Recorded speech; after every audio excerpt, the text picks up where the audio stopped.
তো আমরা যেটা জেনেছি যে 5 লাখ টাকা মোহর ধার্য করা হয়েছে, তার মধ্যে 2 লাখ টাকা ছেলের পক্ষ থেকে পুরা করা হয়েছে, বাকি 3 লাখ টাকা দেন থেকে গেছে, এটা ইনশাল্লাহ পরিশোধ করা হবে। আমরা তার জন্য দোয়া করে আল্লাহ যেন সহজ করে দেয়, আমিন।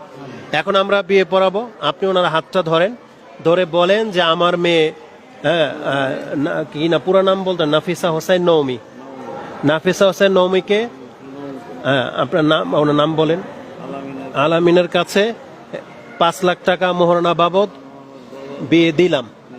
হ্যাঁ, আপনি এখন বলেন, আপনি কি কবুল বলেন? আলহামদুলিল্লাহ কাবিলতু, আলহামদুলিল্লাহ কাবিলতু। আবার বলেন, আপনি কি এই বিয়েতে সম্মত আছেন?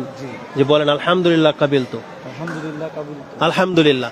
তাহলে ছেলে এখন মানে কবুল বলেছে, এর মাধ্যমে বিয়ে সম্পূর্ণ হলো। এখন আমাদের কাজ হলো আমরা সবাই তাদের জন্য দোয়া করব। আমার সাথে বলেন, বারাকাল্লাহু লাকা ওয়া বারাকা আলাইকা ওয়া জামাআ বাইনাকুমা ফি খায়র।